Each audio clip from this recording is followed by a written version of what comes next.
Hey everybody, it's Nerdy, and today I'm going to give you my review of Horizon Zero Dawn and the Frozen Wilds DLC. Let's do it!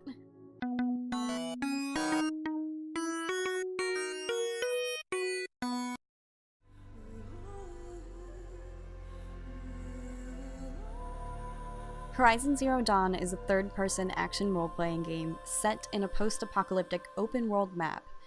It was developed by Guerrilla Games and published by Sony Interactive Entertainment, and was released on February 28th of 2017, with the DLC Frozen Wilds being released on November 7th of the same year. You play as Aloy, a former Nora tribesperson who was cast out as an infant and left in the care of another outcast named Rost. The game starts during Aloy's childhood. She finds an augmented reality device called a Focus and helps Rost save an injured Nora named Teb.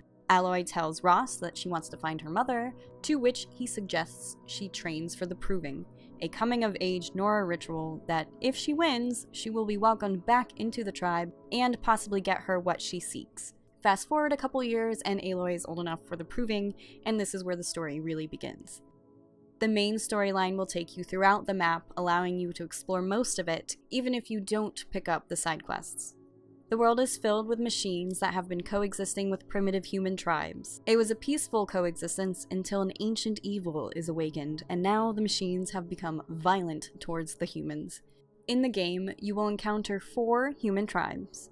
The Nora are hunter-gatherers that worship nature as All-Mother. The Karja are city-building desert folk who worship the sun. The Oseram are tinkerers, mostly known for their metalworking, brewing, and arguing. And the Banuk are fearless hunters and mysterious shamans that live in the cut. During the main storyline, you will have the chance to interact with these tribes and pick up side quests. I thoroughly enjoyed these side quests as they added more lore and depth to the world.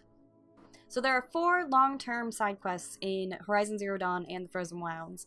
Those would be the Cauldrons, hacking the Tall Necks, the hunting grounds, and destroying the bandit camps. Cauldrons are the facilities where the machines are built, and by completing them, it allows Aloy to hack more machines.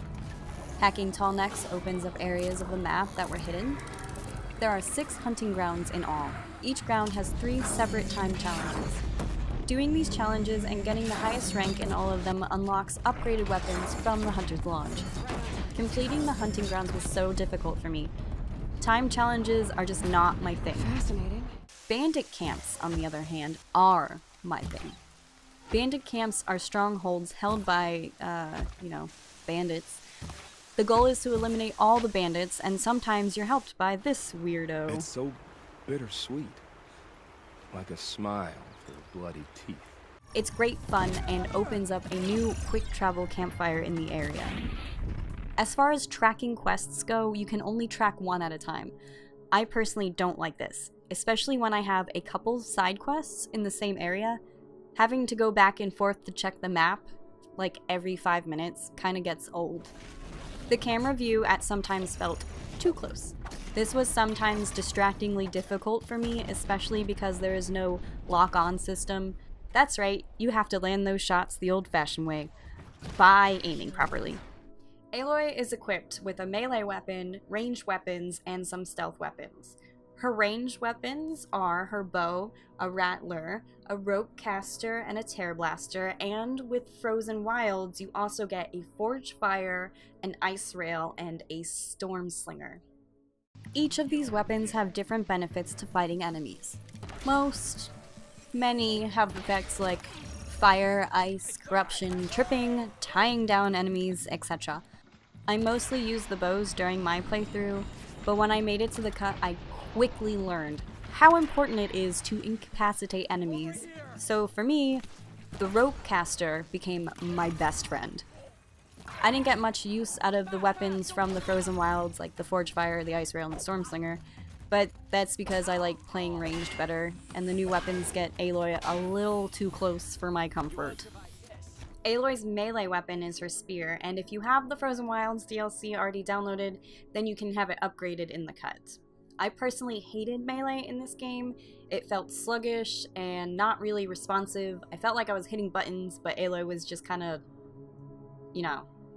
too scared or something to actually hit things. Aloy's Sphere also allows her to hack machines, and that's what I primarily used it for. In the game, you can hack some machines to either be on your side and fight with you, or to ride them. It cuts down on travel time, and come on, it's riding machine horses. It's just fun. Moving on to stealth weapons, Aloy has a blast sling, a tripcaster, and some traps. The traps are for trapping, the tripcaster is for tripping, and the blast sling is for slinging bombs at enemies. Later in the game, I loved setting traps. They're very effective and can be thrown down relatively quickly. I didn't use the tripcaster because it assumes a level of planning for battle that I just don't have. I didn't use the blast sling either because it just didn't feel effective to me. Outside of the weapons Aloy can have on hand, she can also pick up certain dropped weapons. You can't keep these weapons, and ammo can't be crafted for them. I didn't use these more than once or twice. The many weapon choices that Horizon Zero Dawn gives felt like I was at a restaurant that had a 4-page menu. You're given a lot of options to complete your goals, which is great, but for me, I just went with what I already know, especially seeing that you can only equip 4 weapons at a time. The outfits for Horizon Zero Dawn have different base stats that you can use strategically throughout the game, and you can also mod many of the outfits. However, I would recommend getting the Shield Weaver, as it's basically invincible throughout most of the game, but you can't mod it, so I mean, that sucks. Some outfits and weapons are upgradable via modifications. Each weapon and gear piece has a different number of modification slots. Coils are for weapons, and weaves are for outfits. They come in 4 tiers. The modifications made playing so much easier. Your weapons feel more effective, and you are able to change out the mods at any time, so you can constantly be improving your weapons. Throughout the game, I found myself becoming more and more brave with fighting these machines.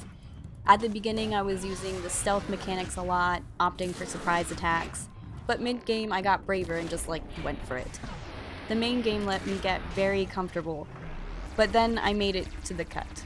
The area really hikes up the difficulty. I found myself rolling around and running away much more frequently than before. It's been a while since I've used so much evasive maneuvers in a game, and I really enjoyed it. Crafting really comes in handy in this game. Aloy has the ability to craft ammo on the fly, which I greatly appreciated while fighting the bigger machines in the cut. The cut's scary, guys. You can craft to expand how much ammo or traps you can hold, as well as crafting fast travel packs and potions. Crafting material is harvested from the machines you take down, plants, and wild animals. If you want to craft something, you can make it into a quest to focus on it. I didn't do this because you can't have multiple quests open at a time, and I thought it was a little excessive. Aloy's focus allows her to see enemies or creatures around her, even if they're hidden within the scenery. When Aloy is using the focus, her movement is slowed, so you won't be playing the game with it on the whole time.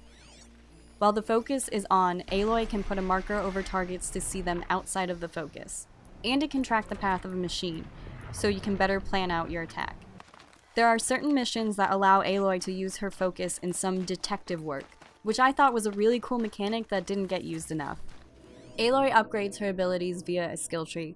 With the addition of Frozen Wilds, there are 4 sections: Prowler for stealth, Brave for combat, Forager for healing and gathering, and Traveler for mount improvements and a little bit of gathering upgrades.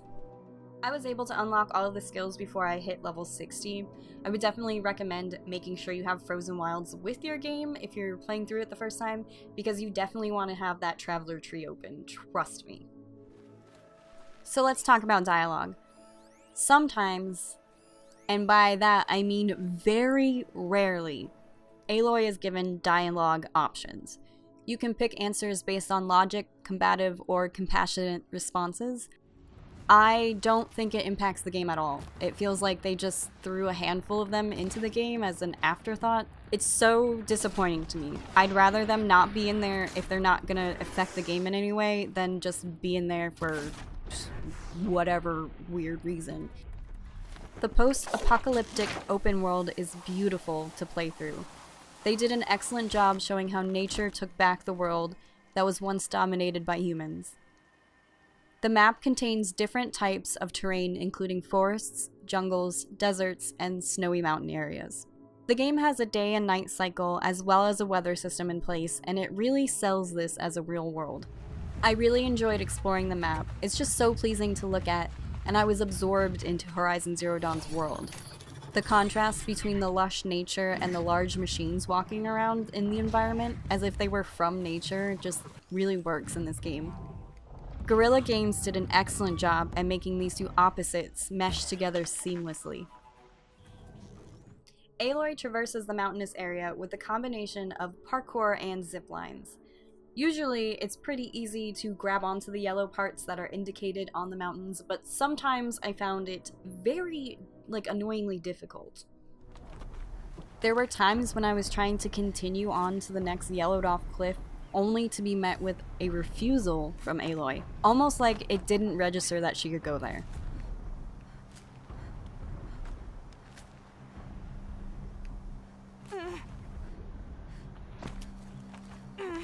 While exploring the world, you can pick up collectibles to fill out lore or turn them into special merchants.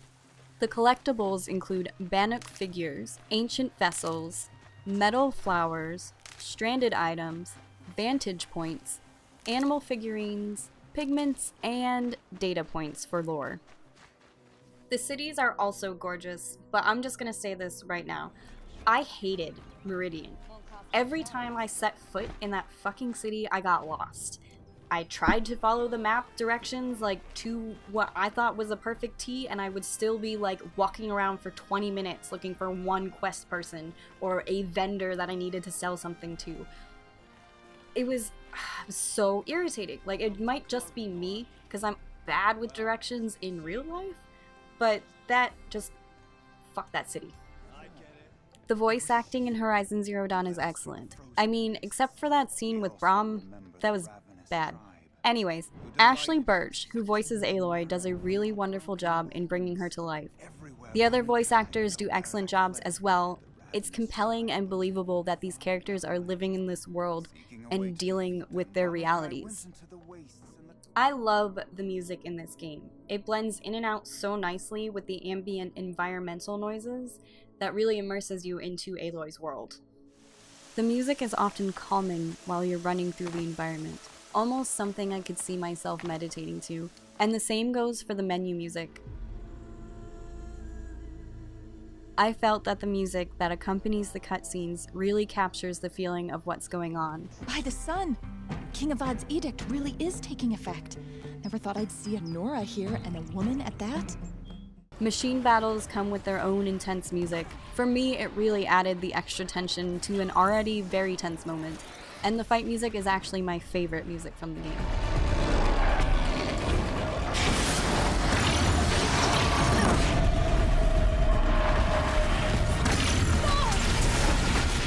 Horizon Zero Dawn gets a 4.5 out of 5 for me. I really enjoyed this game, and I will be playing it on the ultra hard mode. Wish me luck. Send me your tots and pears.